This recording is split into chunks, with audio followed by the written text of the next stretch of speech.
കൃത്യം 50 വർഷം മുൻപാണ് ഇന്ത്യയുടെ ജനാധിപത്യത്തെ കശക്കിയെറിഞ്ഞ് രാജ്യത്ത് അടിയന്തരാവസ്ഥ പ്രഖ്യാപിച്ചത്. 1975 ജൂൺ 25-ന് രാത്രി ഉത്തരവിൽ രാഷ്ട്രപതി ഫക്രുദ്ദീൻ അലി അഹമ്മദ് ഒപ്പിട്ടു.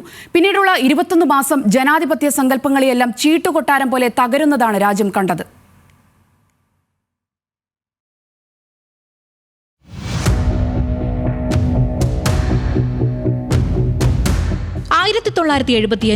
ജൂൺ 12 പ്രധാനമന്ത്രി ഇന്ദിരാഗാന്ധിക്ക് ഇരട്ട പ്രഹരം കിട്ടിയത് ഈ ദിവസമാണ്. ആദ്യത്തേത് അലഹബാദ് ഹൈക്കോടതിയിൽ നിന്ന്.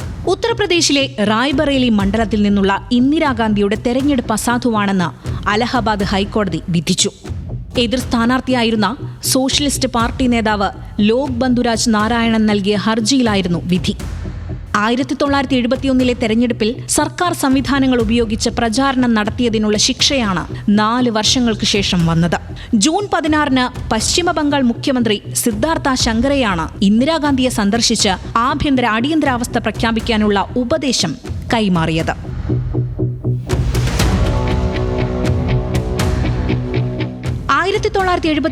June 24 justice VR Krishnayya supreme കോടതിയിലെ അവധിക്കാല ബെഞ്ചിലിരുന്ന ഇന്ദിരയുടെ അപ്പീലിൽ വിധി പറഞ്ഞു. അലഹബാദ് ഹൈക്കോടതി വിധി സാധുവാണെന്നും എന്നാൽ പ്രധാനമന്ത്രി സ്ഥാനം ഒഴിയേണ്ടതില്ല എന്നുമായിരുന്നു വിധി.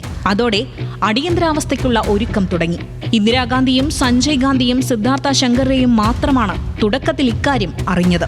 ജൂൺ 25-ന് രാത്രി 8 മണിയോടെ പ്രതിപക്ഷ നേതാക്കളെ അറസ്റ്റ് ചെയ്യാൻ ആരംഭിച്ചു. ജയപ്രകാശ് നാരായണൻ, AB വാജ്പേയി, LK അദ്വാനി, ലാലു പ്രസാദ് യാദവ്, നിതീഷ് കുമാർ തുടങ്ങിയവരെയാണ് ആദ്യം അറസ്റ്റ് ചെയ്തത്.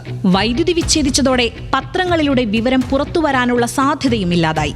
അടിയന്തരാവസ്ഥയുടെ വിവരം ആഭ്യന്തരമന്ത്രി K ബ്രഹ്മാനന്ദ റെഡ്ഡി പോലും അറിഞ്ഞത് ഉത്തരവിറങ്ങിയ ശേഷമാണ്. പിറ്റേന്ന് രാവിലെ 6:30 അടിയന്തര മന്ത്രിസഭാ യോഗം വിളിച്ചാണ് ഇന്ദിര മന്ത്രിമാരെ വിവരമറിയിച്ചത്. രാജ്യമെങ്ങും പ്രതിപക്ഷ നേതാക്കളുടെ അറസ്റ്റുകൾ ആരംഭിച്ചു. മിസപ്രകാരം 34,988 പേരെയും ഡൊമസ്റ്റിക് ഇൻസിഡന്റ് റിപ്പോർട്ട് എന്ന DIR പ്രകാരം 75,818 പേരെയും കോഫെപോസ് അനുസരിച്ച് 2,084 പേരെയും അറസ്റ്റ് ചെയ്തു. ഇക്കാലത്താണ് നിർബന്ധിത വന്ധ്യംകരണം നടപ്പിലാക്കിയത്. രാജ്യമെങ്ങു നിന്നും പുരുഷന്മാരെ പിടിച്ചുകൊണ്ടുപോയി വന്ധ്യംകരിച്ചു. 21 മാസത്തിനിടയ്ക്ക് രാജ്യത്ത് 1 കോടി വന്ധ്യംകരണമാണ് നടന്നത്. കേരളത്തിൽ 3,62,062 പേരെയും വന്ധ്യംകരിച്ചു.